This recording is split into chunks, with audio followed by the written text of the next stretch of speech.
안녕하세요. 저는 30대 후반의 돌싱입니다. 사람의 인내심이란 모두 그 한계치가 다르다고 생각해요.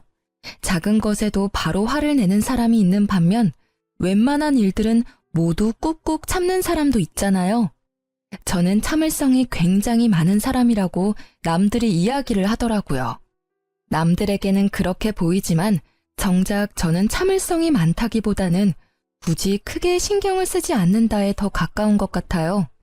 수동적인 사람은 아니지만 조금 힘든 부탁을 받아도 왜 나한테 시키냐라는 생각보다는 성취감을 더 느끼는 편이거든요. 그런데 그런 저에게도 참을 수 없는 일이 있더라고요. 그리고 그 일 때문에 저는 이혼을 하게 됐고요. 10년이 넘는 결혼 생활을 뚝 잘라버린 건 아깝다고 생각할 수도 있겠지만 저에게는 속 시원한 일이었어요. 이혼 전에는 저도 어디에나 있는 며느리였어요. 옷가게에서 일하는 남편과 회사원으로 일하는 저는 맞벌이 부부였고 애는 초등학생 아들 하나에 4살 딸이 하나 있었어요. 그리고 남편은 삼형제 중 둘째였죠.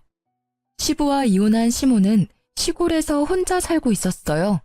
그런 시모를 챙기는 건 언제나 제 몫이었어요. 솔직히 차로 2시간 거리라 오고 가기 힘들었지만 남들 챙기는 건 다 챙겼어요.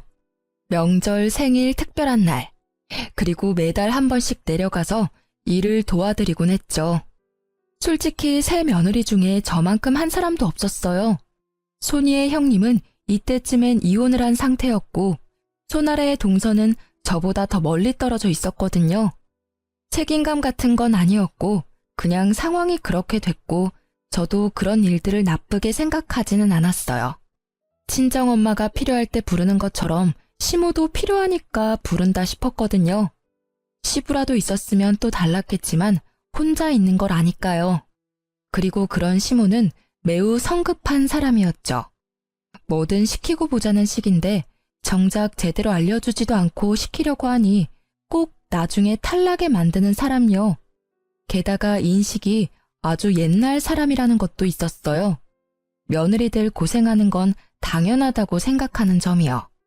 편하게 앉아 있는 꼴을 못 본다고 해야 하나요? 추석 명절에 새 며느리가 전 부쳐놓고 준비 다 해놓고 믹스커피라도 한잔 할라 치면 꼭 그 이야기를 하는 거예요. 앉아 있을 시간 있으면 나가서 밭이라도 가꿔라. 여자 셋 모여서 할 일 없이 노닥거리는 게 웬 말이냐? 호시절이야 호시절.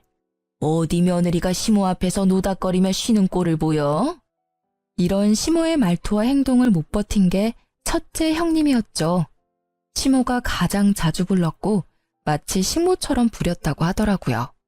형님의 말로는 우리 집에서 키우는 가축한테도 그렇게 못할 거야 라더군요. 저도 전에 들은 바라 그게 어떤 건지 몰랐지만 형님이 이혼하고 나서 그 말의 뜻을 이해할 수 있었어요. 시모는 마치 저를 고용된 직원처럼 부려먹더라고요. 아니, 직원이면 편의를 봐주기나 하죠. 이건 뭐 편의조차 없는 일방적인 명령, 화냄, 질책의 연속이랄까요? 솔직히 이때쯤에는 형님의 마음이 100번, 1000번 이해가 가고도 남았어요. 집이 멀어도 시모의 부름은 멈추지 않았죠. 결국 주말마다 저를 부르기 시작하더라고요. 갈 때마다 청소와 밭일을 시키는데 가지 못한다고 하면 그 주 내내 남편을 닥달하는 거예요.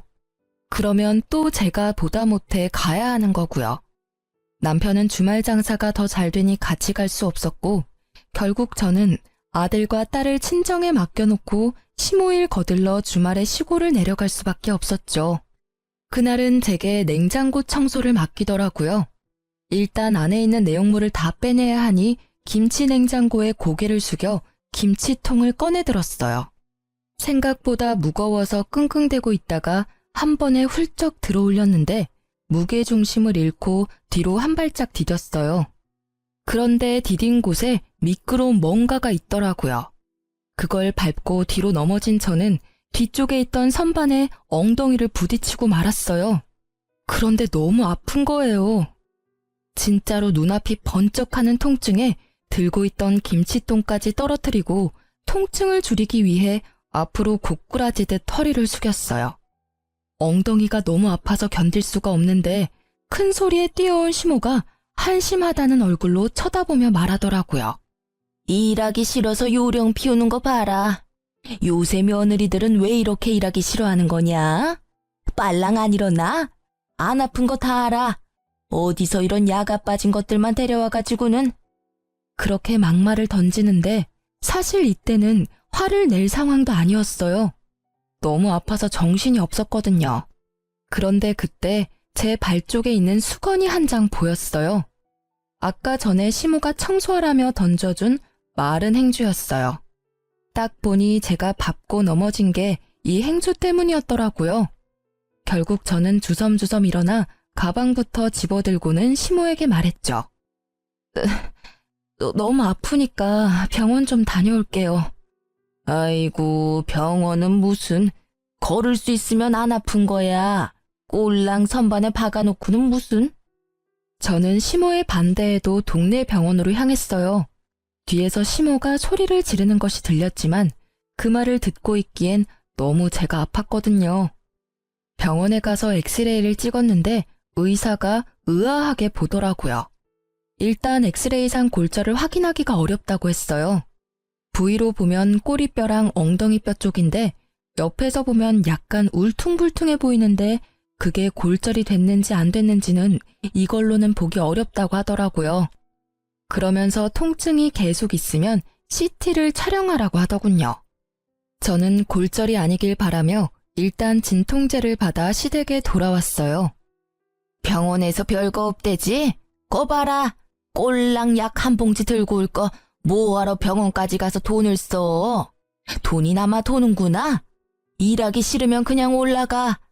사람 복장 터지게 만들기 전에. 내 자식이지만 어디 가서 저런 것들만 구해오니. 속에서 천불이 나. 그 말에 저는 시모에게 고개로 인사를 하고 차에 타고 집으로 돌아갔어요. 정말로 싸울 힘조차도 없었거든요.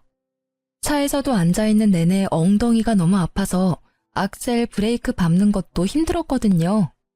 그나마 길이 잘 닦여 있어서 덜 힘들었지 만약 길이 험했다면 참지 못하고 내려야 했을지도 몰라요. 그날 저녁에 결국 저는 알아 누웠어요. 엉덩이가 아팠으니 배에 베개를 대고 엎드려 있었죠. 도저히 애를 볼 상황이 안 돼서 애들을 친정에 맡겨두고 혼자 끙끙대고 있는데 저녁 늦게 남편이 왔더라고요. 그런데 오자마자 화부터 내는 게 아니겠어요? 당신 도대체 오늘 무슨 일이 있었길래 엄마가 전화와서 난리야. 아니, 일 안 하고 싶으면 처음부터 내려가지를 말지. 왜 내려가서 또 이런 성가신 일을 만들어? 엄마 성격 알면서 꼭 이렇게 부스럼을 만들어야 돼? 나 아픈 거 안 보여? 아파서 집에 왔는데 그게 문제야? 게다가 다친 건 어머님 탓이 더 크다고. 나한테 소리치기 전에 제대로 알아보고 소리쳐. 아니 뭘 어떻게 다쳤다고 그렇게 끙끙대? 엄마 말로는 단순 타박이라는데 뭐가 그렇게 아픈데? 엉덩이 크게 부딪히지도 않았다며. 병원도 갔다 왔고 입원하라 소리도 없었다는데 그냥 일 좀만 해주고 오면 될 일 아니야? 아무리 일이 하기 싫다고 해도 이러면 엄마도 빈정상하지. 나 진짜 아프다고 말했지. 그리고 어머님이 수건을 밑에 던지지만 않았어도 내가 그거 밟고 넘어지는 일은 없었을 거라고. 넘어진 게 내 탓이니? 그리고 내가 아픈데도 무거운 거 들었다 놨다 하는 일을 해야 해. 그러다 내 몸 골병 나면? 애들은 누가 보고 일은 어떻게 해? 남편은 제 이야기에도 전혀 공감하지 않더라고요. 딱 보니 제가 단순 타박이라는 생각 때문에 더 쉽게 보는 것 같더라고요. 그런데 통증이 전혀 가시질 않고 더 심해져서 결국은 다음날 병원을 방문하게 됐어요. CT를 찍었더니 청골이라는 엉덩이 뼈가 골절이 돼서 앞뒤로 갈라져 있더라고요.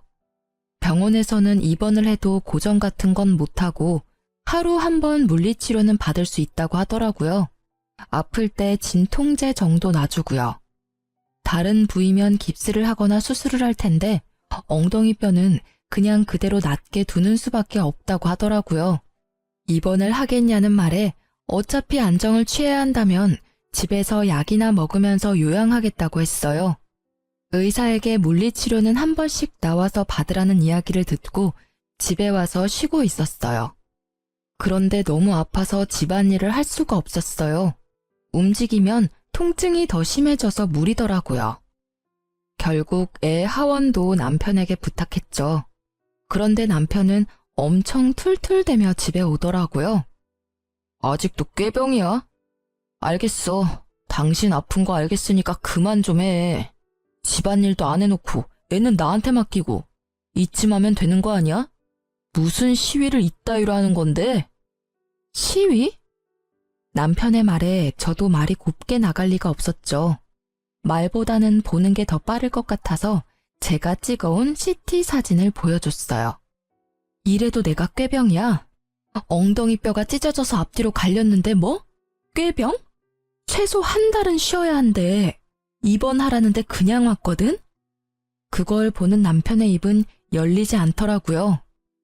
아니, 뼈가 앞뒤로 갈라져서 앉지도 서지도 못하는데 일을 할 수 있었겠어?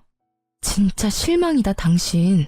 어떻게 아프다는 마누라 병원 데리고 갈 생각은 하지도 않고 도리어 꾀병이라며 탓을 해? 진짜 부서진 건지 몰랐잖아. 미안해. 남편이 멋쩍은 얼굴로 사과를 하는 그때 남편의 전화가 울렸어요. 시모였죠. 남편은 의뢰하던 대로 스피커폰으로 전화를 받았고요. 애미한테 이번 주말에 집에 와서 일 좀 거들라고 해라. 저번 주에 그렇게 해놓고 가서는 집이 엉망진창이야. 지가 싸지른 건 치워야지. 가란다고 홀라당 집으로 가. 어디 버르장머리 없이. 어머니, 안사람 집에 못 가요. 엉덩이뼈 골절됐대요. 어디서 거짓말이야? 꼴랑 그렇게 넘어진 걸로 엉덩이뼈가 부러지면 내 뼈는 남아나지도 않았어. 일하기 싫어서 관두라 그래. 우리 집에 그렇게 요령 피우는 며느리는 필요 없다. 진짜 골절이에요. CT 찍었는데 앞뒤로 갈렸더라고요. 그러니까 어머니, 당분간은 이 사람 말고 다른 며느리 부르세요. 남편의 간곡한 말에도 시모는 의심이 되는지 다음날 집에 왔더라고요. 또 누워있냐? 뭐가 그렇게 아파서 누워있어? 시어머니 오셨으면 발딱발딱 일어나서 맞이해도 모자랄 판에. 어머님, 제가 골절이라고 들으셨잖아요. 못 믿어서 오신 거면 의사 선생님한테 가서 확인하세요. 그러잖아도 물리치료하러 가야 되니까요. 결국 의사의 이야기를 듣고서야 시모는 조용해지더라고요. 그렇게 집으로 왔는데 남편이 시모에게 전화했더라고요. 집에 오셨으니 집안일 좀 해주고 가시라고. 결국 시모는 씩씩대며 집안일을 해놓고 이틀 뒤에 가셨어요. 시모가 던진 수건 한 장에 넘어지게 됐으니 저한테 뭐라 말은 못하셨죠. 결국 남편의 부탁으로 이틀 동안 제 수발을 들어준 시모를 보니 속이 다 시원하더라고요. 제가 지금 아니면 언제 시모의 수발을 들어보겠어요?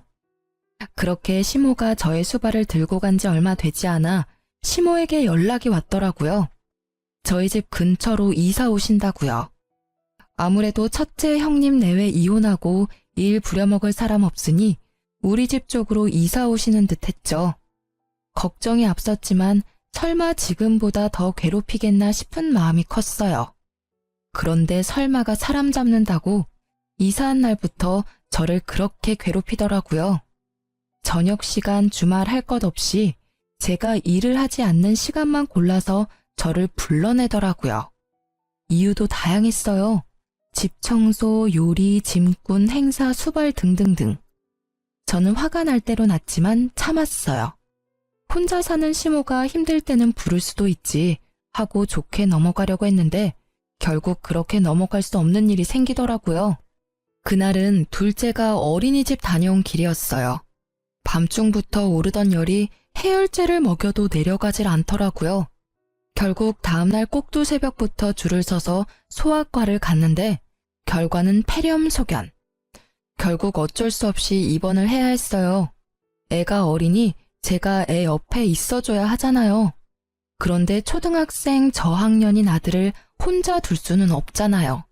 그래서 결국 가까이 있는 시모에게 연락했어요. 친정은 시댁보다는 멀고 애 학교 보내기에도 힘든 것 같아서 시모를 찾았는데 그게 나중에 저를 후회하게 만들 줄 이때는 진짜 생각지도 못했어요. 솔직히 시모가 손주를 나쁘게 할 리 있겠어요? 잘해주면 잘해줬겠지 하는 마음이었는데 일단 둘째 먼저 입원시켜놓고 남편에게 잠시 같이 있어달라 했어요. 집에 와서 첫째를 시모에게 맡겨놓고 집에 돌아와 저는 둘째 입원을 위한 짐을 싸기 시작했어요.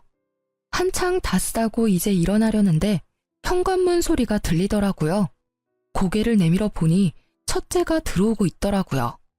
저는 당황해서 아이에게 무슨 일인지 물었는데 할머니가 집에 가라고 했다고만 하더라고요. 택시 태워서 보냈다는데 이게 뭔가 싶어서 시모에게 전화부터 했죠. 어머님, 첫째가 집에 왔는데 혹시 집안에 무슨 일 있으세요? 그럼 말을 하시지. 어떻게 애 혼자 택시 태워서 보낼 수 있어요? 택시라도 태워보낸 거면 다행으로 생각해야 되는 거 아니냐? 그리고 너 생각이 모자라도 어쩜 그리 모자라니?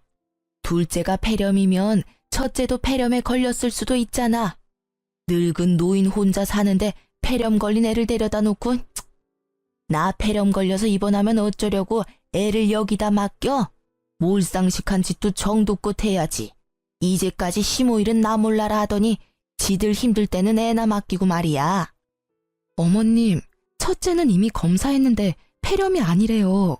폐렴도 아닌 애를 맡아주시는 게 그렇게 힘드세요? 아님 병원 말을 못 믿으시는 거예요? 난 다 못 믿어. 괜찮다고 했다가 나중에 진짜 폐렴이면 어쩔 거야? 나 죽는 꼴이 그렇게 빨리 보고 싶니? 아예 나 죽으라고 고사라도 지내지 그래. 그 막말에 제가 할 수 있는 말은 없었어요. 말이 통해야 말을 하죠. 하지만 머리통에 연기가 날 만큼 화가 나긴 했어요.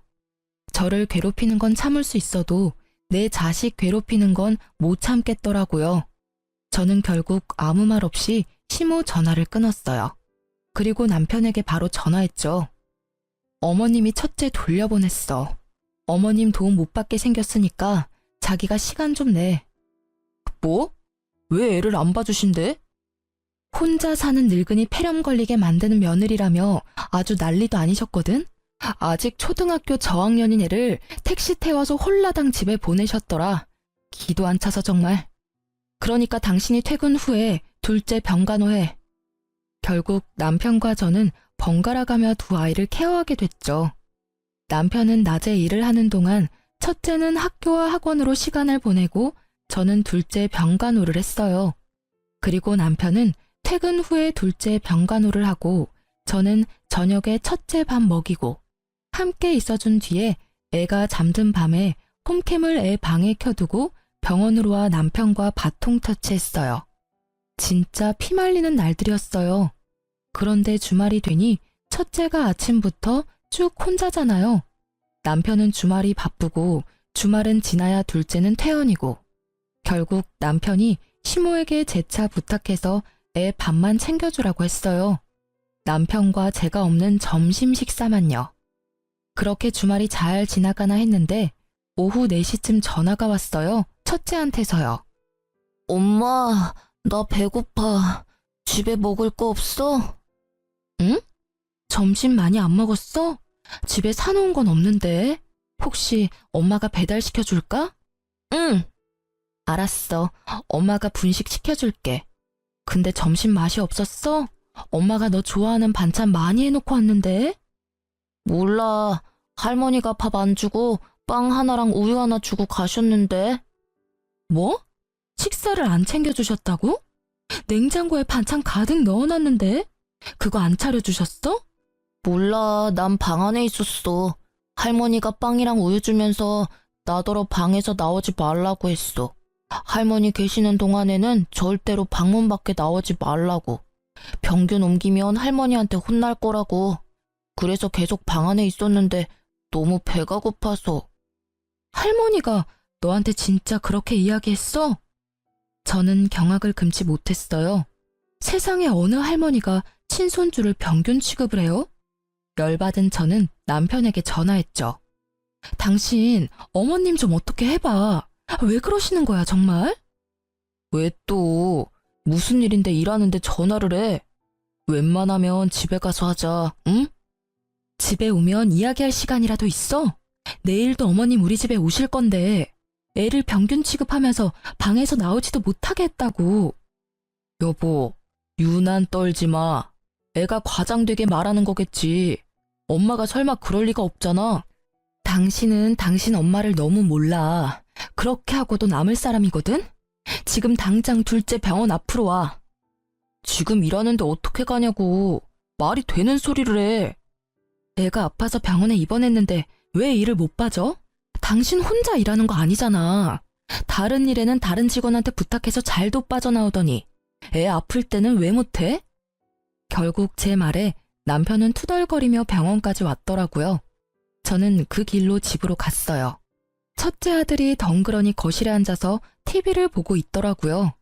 괜찮은가 싶은 마음도 잠시 아들이 몰래 눈물을 훔치더라고요. 아들, 울었어? 왜 울어? 엄마가 여기까지 왔잖아. 뚝해, 응?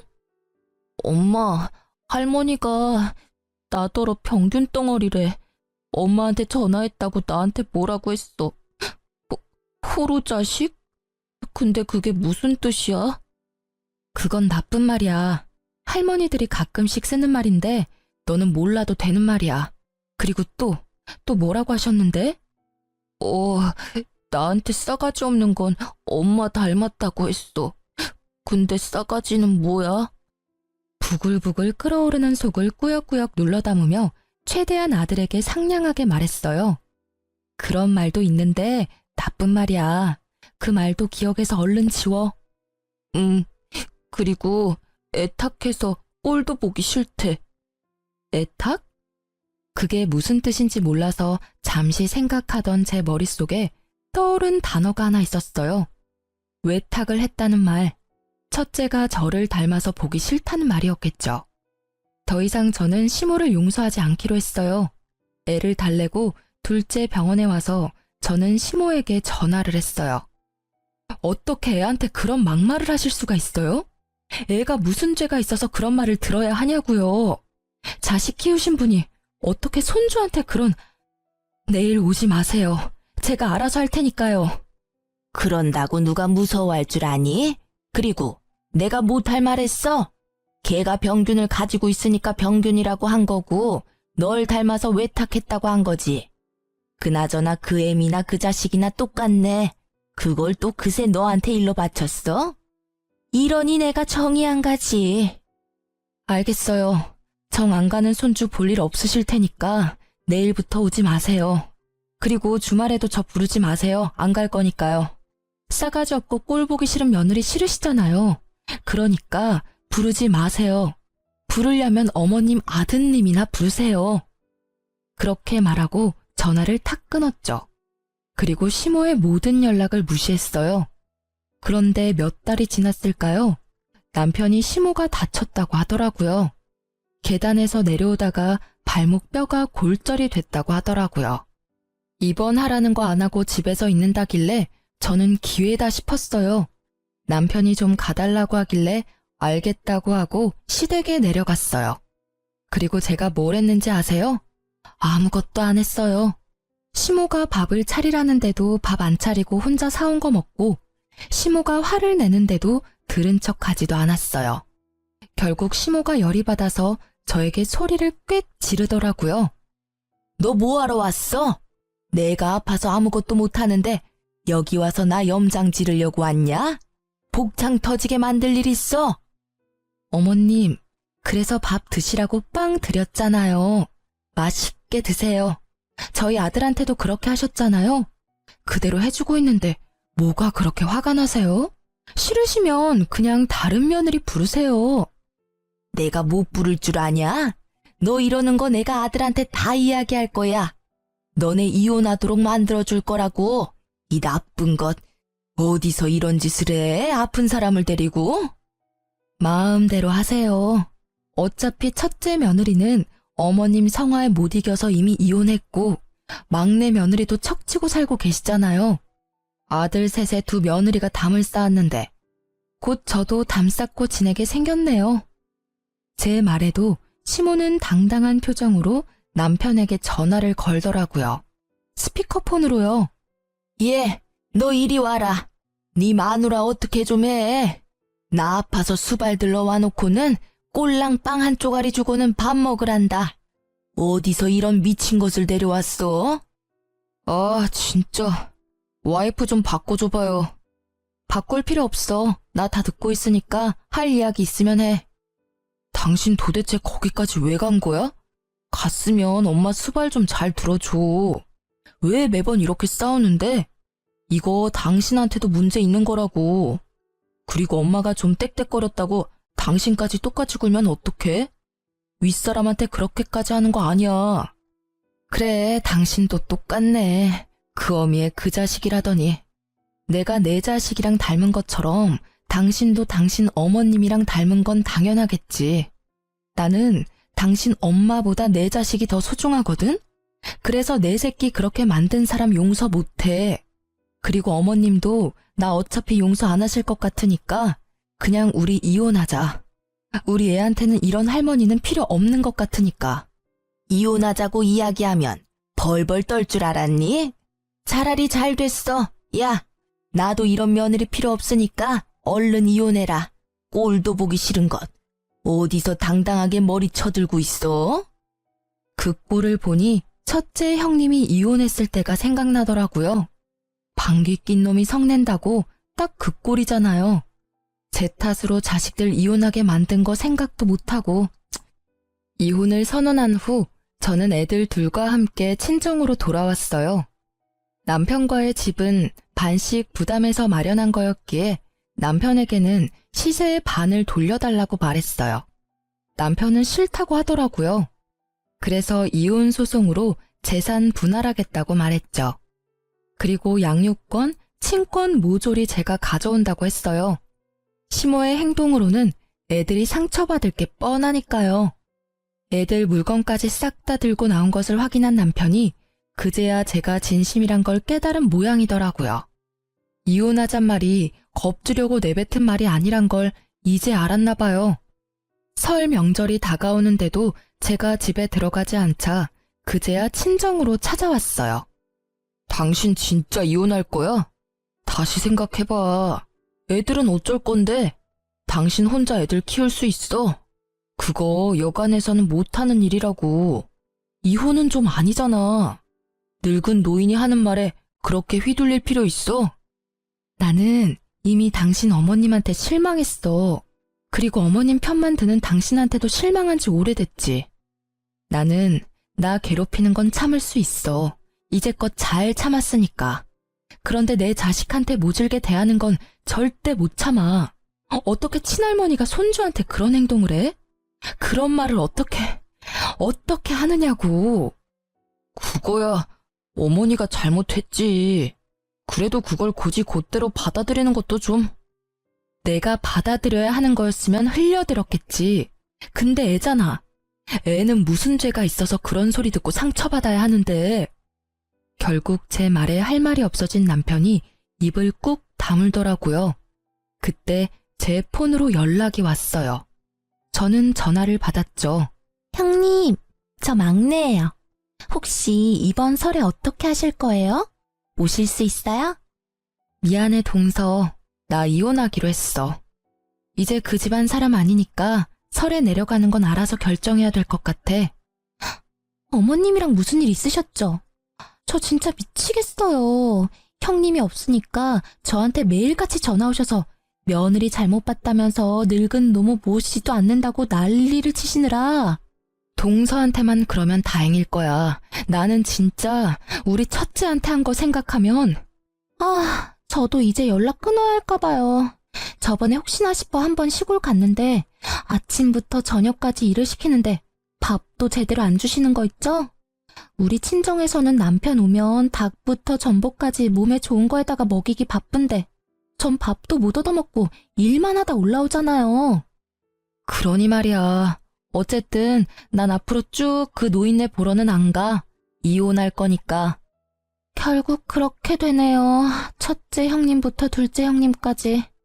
저도 올해부터는 시댁 안 가야겠어요. 어머님한테 당한 거 생각하면. 그렇게 전화를 끊고 나자 이번에는 시모에게 전화가 오더라고요. 전화를 받지 않으려니 눈앞에 있는 남편이 훤히 보여 차라리 전화를 받고 제 의지를 보이는 게 낫다고 생각했어요. 네.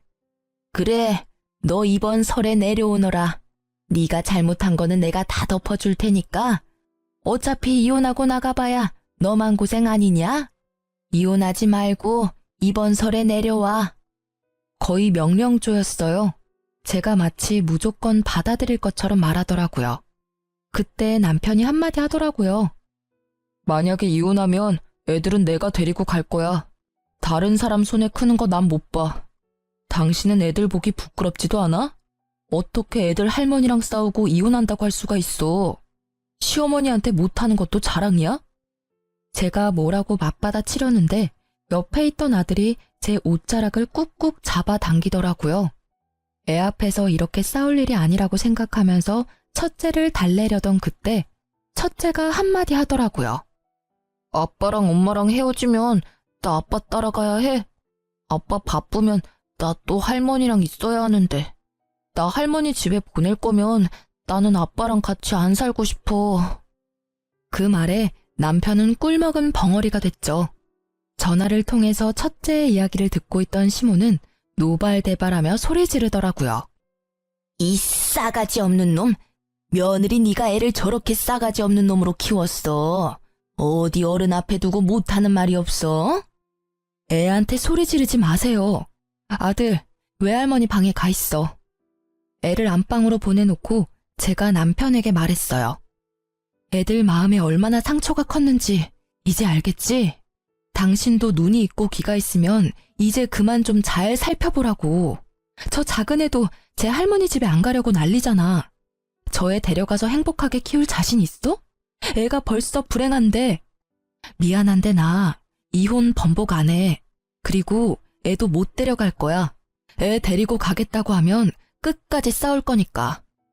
결국 제 말에 남편은 집으로 돌아갔죠. 그리고 이혼 소송도 마무리가 잘 됐죠. 제가 시모에게 당한 일들로 인해 제게 좀 유리하게 됐어요. 게다가 당연히 애들 친권과 양육권도 제가 가져왔고요.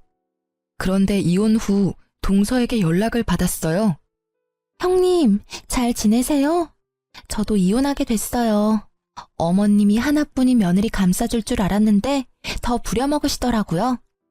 게다가 조금이라도 바른 소리 할라치면 두 형님들 욕을 하면서 저한테 똑같은 년이라고 막말을 하시는데 어떻게 그걸 당하고 사셨나 몰라요. 남편에게 이야기했더니 엄마가 원래 그런 성격인 걸 어쩌냐네요. 참나. 내 편 들어줬으면 시댁이랑 인연 끊고 남편이랑 잘 살아보려 했는데 세상 일 제 맘대로 되는 게 하나도 없더라고요. 그리고 혹시 아세요? 고부 갈등으로 이혼하는 거면 시모한테 위자료 청구도 된대요. 전 제가 당한 일 다 증거 모아서 위자료도 청구했어요. 동서의 말에 저는 웃을 수밖에 없었어요. 형제 셋이 나란히 시모를 이유로 이혼하게 된 것이 너무 웃기더라고요. 결국 돈까지 뜯기고 며느리들은 모두 이혼하는 상황이 되니 지금은 더 이상 삼형제 중 그 누구도 시댁에 들리지 않는다더군요. 참 꽃이다 했어요. 이혼 후에 저는 친정과 가까운 곳에 자리 잡고 애를 키우고 있었어요. 친정 부모님의 도움을 많이 받았어요. 애들은 친정엄마와의 사이에 애착이 잘 형성되었던 터라 부모님에게 뭔가 해드리고 싶은 마음으로 여행을 갔어요. 그런데 여행지에서 돌아오다가 엄마가 돌뿌리에 걸려 넘어져 대퇴골골절로 요양병원에 단기 입원하게 됐어요. 3달간의 치료가 끝나면 집으로 다시 모셔가려고 했죠. 친정엄마 입원 후 2달 동안은 매일같이 친정엄마를 보러 갔어요. 그리고 매주 주말에는 오빠 내외와 함께 애들 둘을 데리고 함께 병문안을 갔죠.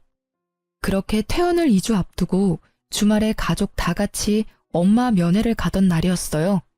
병실에 들어가다가 저는 깜짝 놀라 멈췄어요. 그 방에 전 시모가 앉아있는 게 아니겠어요? 이게 무슨 일인가 싶었는데 아들이 아무것도 모른 채 들어오다가 전 시모의 얼굴을 보고는 제 뒤로 후다닥 숨어버리더라고요. 저 망할 놈. 넌 할머니한테 인사도 안 하냐? 예의는 어디 갖다 팔아먹었어, 어? 여전히 싸가지 없는 걸 보니 네 엄마가 아주 잘 키우고 있나 보다, 응? 그 빈정거리는 말투에 그 카랑카랑한 목소리. 전혀 예전과 달라진 게 없는 모습을 보니 오랜만에 가라앉았던 화가 솟구치는 기분이었어요. 아니, 왜 남의 귀한 손주한테 소리 질러요? 애 놀라면 당신이 책임질 거야. 우리 강아지 일로 와. 저 망할 할망구가 노망이 들었나? 왜 애를 울려? 친정어머니의 등 뒤로 쫓아가 숨는 손주를 보던 시모가 이번에는 막말을 쏟아붓더라고요. 아이고, 네가 우리 아들이랑 결혼만 안 했어도, 네가 아들이랑 이혼만 안 했어도 내가 이 꼴로 병원에 갇혀있지는 않았을 거다. 망할년, 내 신세가 어쩌다 이리 됐을꼬. 처음부터 네 년이랑 우리 아들을 결혼시키는 게 아니었어. 애초부터 마음에 썩 들지도 않은 며느리를. 네 엄마도 참 딱하다. 친정엄마 여기 버려두고 니들끼리 잘 지내고 있겠지. 저는 어이가 없더라고요. 우리가 어떻게 지냈는지 알지도 못하는 사람이 왜 우리 일에 이렇게 참견인 건지. 제가 한마디 하려는데 갑자기 옆 침대 아줌마가 먼저 말을 하더라고요. 아니, 언제 봤다고 할머니네 가족을 욕해요? 이만큼 화목한 가족도 없는데. 노인네가 노망이 들어도 한참 들었구만. 다른 사람들이 다 그런 짓 해도 이 집 사람들은 그럴 리 없어요. 이렇게 알뜰살뜰 엄마를 보살피고 간병하는 것도 힘든 일인데 제 집 팔아서 친정엄마ም 집을 다니게 쉽게 고쳐주는 건 더 힘든 일이지. 세상에 이런 딸 있으면 소원이 없겠구만. 그렇지. 나는 아들 하나 있었으면 이런 며느리 하나 얻고 싶구만. 이런 며느리 있으면 내가 늙어 죽을 때까지 마음고생 안 해도 될 사람이라고. 매번 올 때마다 생판 남인 우리까지 챙겨주는 사람이 세상에 어디 흔할까? 이렇게 말하는 분들은 모두 엄마와 같은 병실의 환자분들이셨어요. 6인실을 같이 쓰시는 분들인데 매번 맛있는 과일이나 음식 사와서 같이 나눠 먹었더니 다들 저희한테 무척 잘해주셨거든요. 아무것도 모르는 것들이 껴들긴 왜 껴들어? 어린 놈의 새끼도 저 여우 같은 년도 다 똑같이 싸가지 없는 나쁜 년놈들이라고. 저것들 때문에 내가 여기 갇혔지. 내 모를 줄 알고? 저는 이혼 후에 그쪽 가족분들과 연락한 적 단 한 번도 없어요. 그러니 여기 와 계시는 것도 그쪽 가족분들의 생각이시겠죠. 엄한 사람한테 누명 씌우지 마시고 애한테 욕도 하지 마세요. 저희는 이제 엄연히 남이라고요. 이런 식으로 욕하고 소리치면 저희도 참지 않을 거예요. 안 참으면 어떡할 건데? 그런다고 내가 무서워할 줄 아냐? 너, 네가 여전히 내 아들 조종하는 거 내가 모를 줄 알아? 여기서 꺼내. 나 여기서 꺼내주란 말이야. 제가 왜 그런 짓을 해요? 그 사람 본 적도 한참 전인데 말이 되는 소리를 하시라고요. 이러니 며느리가 셋이나 도망가죠. 그리고 자식들도 돌보고 싶겠어요? 본인한테 물으세요. 어머니가 하신 행동이 지금 이 상황을 만든 거니까. 이혼한 지 도대체 얼마나 지났다고 생각하세요? 이미 완전 남남이라고요, 남남. 결국 빈정상한 우리는 2주가 남았지만 같이 있을 수 없다는 생각에 퇴원 수속을 밟기로 했어요. 그런데 퇴원 수속 밟는데 전 남편이 들어오더라고요. 서로 깜짝 놀랐죠. 당신 어머니 들어오신 지 며칠 되지도 않는데 퇴원해? 우리 때문이라면 걱정 마. 지금 퇴원 수속 밟고 있으니까. 그런 거 아니야. 병원에서 폭력성 있는 노인은 안 된다고 하는 바람에 다른 곳으로 옮기는 거야. 아, 같은 병실에 있는 할머니 한 분을 밀쳐서 넘어뜨렸더라고. 참 여전하시네. 사람 변하기 힘들다고 하지만 며느리가 셋이나 떨어져 나갔는데도 전혀 바뀐 게 없으셔. 우리도 그것 때문에 힘들어 죽겠어. 당신한테는 참 못할 짓 했지. 그리고 그걸 이제야 알아차린 것도 미안하고. 이제야 알아차린 거야? 당신도 참 늦다. 어떻게 이런 사태를 여태껏 모를 수가 있어? 그래도 이렇게 알아차린 것도 다행이지. 당신이 당신 엄마 편들 때 모습을 생각하면 이런 결과는 참 놀랄만한 일이긴 해. 큰형이 재혼하려는 문제 때문에 알게 됐어, 우리도. 형 재혼하려고 여자 데리고 왔는데 그 형수님 될 분도 예전 형수님처럼 엄청 부려먹으려고 하셨나 봐. 근데 그 형수님도 보통 분은 아니라서 결국 엄마랑 연 안 끊을 거면 자기랑 끊어야 한다고 하는 바람에 형도 재혼에 다시 실패했거든. 그러고 나서 형이 나서서 어머니 어떻게든 해야 한다고 하더라고. 이런 식이면 우리 셋 중에 그 누구도 재혼에 성공하지 못할 거라고 말이야. 솔직히 우리 형제 전부 다 그때쯤에는 다들 눈을 뜬 거지. 어떤 게 좋을까 고민했는데 삼형제 중 누구도 어머니를 맡으려는 사람이 없어서 결국에는 어머니 집 처분하고 돌아가실 때까지 요양원에서 모시자라는 결론이 됐고, 전 남편은 부끄러운 건지 괴로운 건지 연신 얼굴을 쓸어내리며 말하더라고요. 하긴 저런 상태의 사람을 집에서 케어하긴 힘들 테니까. 제가 사무실 밖에 있는 전시모를 힐끔 쳐다보며 말했어요. 전시모는 애먼 사람을 붙잡으며 화를 내고 있더라고요. 전화도 안 받고 병문안 한 번도 안 오던 놈. 네가 자식이야? 나 집에 갈란다. 집으로 보내줘. 왜 나를 여기다 처박아 놓냐고. 여태껏 우리 탓, 이제는 없는 며느리 탓만 하셔. 그때 당신 말 들었으면 우리가 헤어질 일도 없었을 텐데. 그땐 내가 왜 그랬는지. 후회하지 마. 난 지금 잘 살고 있어. 당신도 앞으로 잘 살아. 그때 한 당신 선택이 지금 당신을 만든 거니까. 나한테도 과거 이야기 꺼내지 말고. 전시모가 어떻게 살아왔는지 눈에 훤하더라고요. 사람을 칼같이 쳐내며 좋으실 대로 살아오셨으니 옆에 버틸 사람이 없는 거겠죠. 그렇게 시모가 사무실 밖에서 집에 가고 싶다고 외쳤지만 결국 다음 목적지는 다른 요양원이더라고요. 마지막까지 시모는 자기 잘못을 모르더라고요. 아들들에게 배신당한 것을 이제는 없는 며느리 탓을 하는 걸 보니 말이에요. 집도 처분당해서 나가더라도 갈 곳이 없을 텐데 저리 집에 가자고 용을 쓰다니. 그 집에는 더 이상 자신을 그리워할 사람이 아무도 없다는 걸 아직까지 믿지 못하더라고요. 그렇게 전 남편과의 짧은 재회 후 저는 다시 일상으로 돌아갔어요. 아이 둘은 제법 컸고 재혼 생각은 아직 없지만 좋은 만남을 이어갈 사람도 생겼어요. 그렇지만 어떤 이유에서건 제 아이들을 상처받게 할 사람들과는 인연을 맺고 싶지 않은 게 제 마음이에요. 친할머니에게조차 남보다 못한 취급을 받은 아이들에게 더 이상 상처를 주고 싶지 않아서 남들보다 더 신중해질 수밖에 없더라고요. 제가 제 삶을 찾아가는 건 아마 아이들이 지들 인생을 찾아 독립을 하고 난 뒤일 거예요. 어떤 사람들은 그게 늦다고 생각할지 모르겠지만 저에게는 그게 제일 좋은 선택이라는 생각이 들거든요. 이렇게 글을 쓰고 보니 저도 참 순탄치만은 않은 인생을 살아왔다는 걸 실감하게 되네요. 누가 이런 경험을 할 수 있겠어요? 물론 돈 주고도 하고 싶지 않을 경험이긴 하지만 3명의 며느리를 이혼시키는 시모라니. 예전에는 치가 떨릴 만큼 싫었는데 지금은 참 대단한 사람이라는 생각이 들어요. 어떻게 살아오면 그런 사람으로 완성되는 건지.